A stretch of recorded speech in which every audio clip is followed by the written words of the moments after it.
Vou trazer agora para você que, principalmente de Piatã, a gente vai ter dia que a gente vai tratar, o nosso programa ele vai ser direcionado a alguns municípios da Chapada e nesse caso a gente vai direcionar esse primeiro bloco à cidade de Piatã.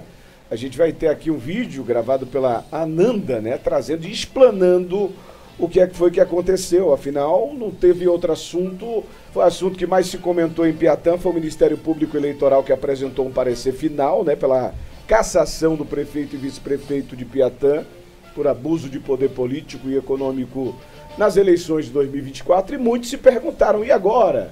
Esse processo vai ter seguimento, não vai ter seguimento? É algo que antes a gente ficava sem informação, né? Antigamente vai cair, não vai cair. Hoje não, hoje você que é de Piatã, é da região de Piatã e está acompanhando o Jornal do Meio-Dia, a gente vai trazer aqui a Ananda, né, para explanar e explicar um pouco sobre esse assunto. Vamos falar um pouquinho de Piatã e a gente volta já. Pode trazer a Ananda aí no jornal, vamos lá. E eu acredito que as pessoas que estão mais aguardando informações são cidadãos de Piatã. E aí você me pergunta por que Piatã, Ananda?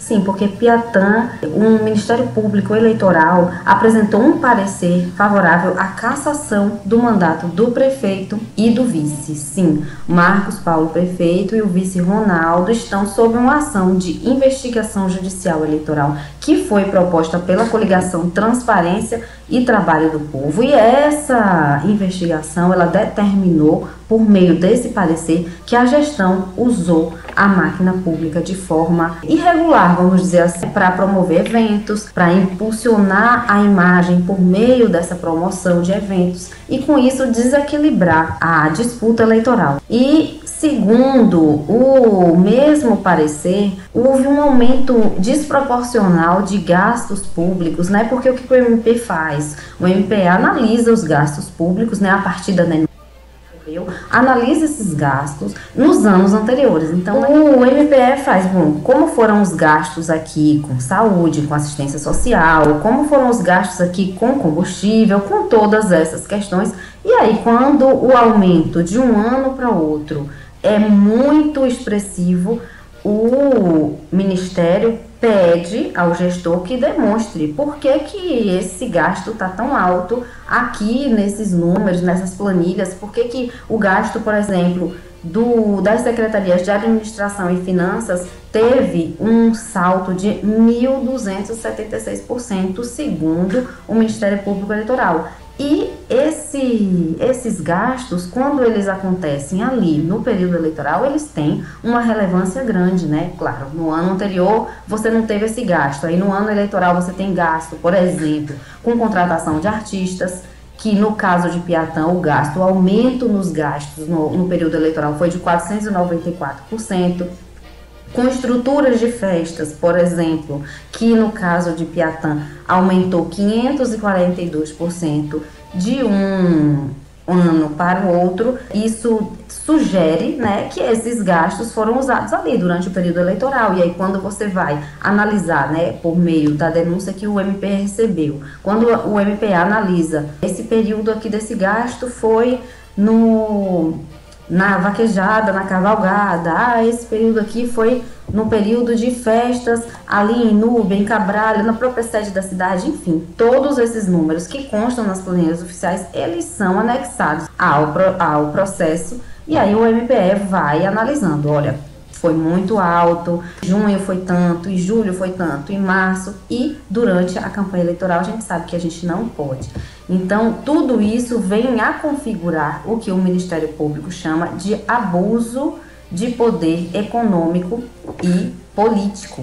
E aí você pode perguntar o que é abuso de poder político, o que é abuso de poder econômico, né? Assim, juridicamente falando, o abuso de poder econômico, ele é, em matérias eleitorais, a utilização excessiva, né, antes ou durante a campanha eleitoral, de recursos materiais ou humanos, todos esses se referindo ali a valores econômicos. E esse uso seria para beneficiar um candidato, um partido, uma coligação.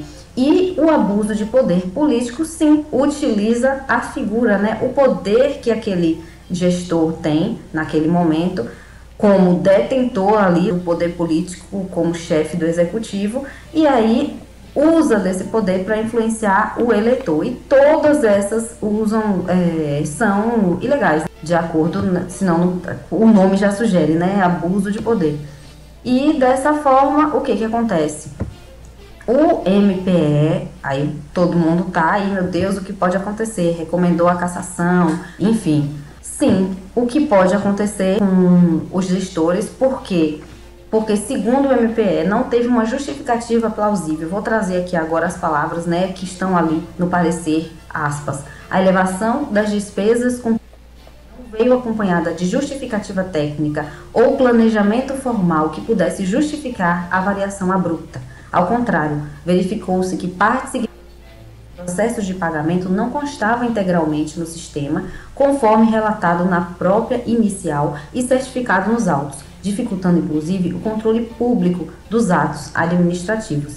Fecha aspas. Essas são, palavras ali do parecer que foi emitido pelo Ministério Público. E com isso, né, nas audiências, algumas testemunhas também confirmaram, né, a gente usou veículos oficiais em períodos festivos, nossa equipe, inclusive equipes das secretarias, equipes das prefeituras também foram utilizados, e aí a movimentação dessa frota gera um aumento do gasto de combustível. Tudo isso, o financiamento das campanhas, ele tem que ser separado do uso do poder público ali, do uso para a administração da cidade. Tem a sua estrutura para administrar a cidade, você não pode usar isso para fazer campanha, né? E segundo, né, como agravante relatado pelo MPE, as festividades foram todas, essas festividades, né, que eu comentei, que foram contratados artistas e os gastos aumentaram, foram amplamente noticiadas e divulgadas pelo perfil, né, em redes sociais do prefeito, e assim relacionando, né, a sua imagem àqueles acontecimentos, e isso acaba reforçando um pouco o caráter eleitoral desse aumento dos gastos, que estavam circulando ali as divulgações, né, pelas redes sociais, e obviamente as pessoas acabam criando, né, uma identificação daquele evento, daquela situação ali com o do próprio candidato. Então, o segundo também, o promotor, né, que cuida desse caso, relatou essa elevação revela, né, esse desvio, né, de finalidade da administração, o que também não é permitido. Então, nessa manifestação final, o MPE pediu a cassação dos diplomas, né, tanto do Marcos Paulo quanto do Ronaldo de Souza, e foi além, pediu também a inelegibilidade de ambos por 8 anos. Já estão inelegíveis, já estão cassados? Não, porque a partir desse parecer, a Justiça Eleitoral recebe isso e vai proceder ali com suas investigações também, né, com o seu parecer a partir do que o Ministério Público trouxe. Então, nos próximos dias é que a Justiça Eleitoral vai informar se vai acatar essa recomendação do Ministério Público ou não. Então, a gente ainda não tem como dizer de fato o que é que vai acontecer. Está nas mãos da Justiça Eleitoral agora que o MPE formalizou essa denúncia e esse parecer, e nos próximos dias saberemos. Acompanhe junto com a gente, porque a gente vai ficar de olho também ali nas próximas publicações para tentar entender e trazer para vocês aqui o mais breve possível quais foram as decisões. É importante a gente trazer aqui também que o espaço segue aberto para que o prefeito, o vice-prefeito, que se quiserem trazer, né, mais informações sobre as suas próprias defesas, ambos estão sendo representados por seus advogados, e o espaço segue aberto para que a gente ouça também, né, as informações tanto dos investigados, nesse caso, tanto do Marcos Paulo prefeito quanto do Ronaldo vice.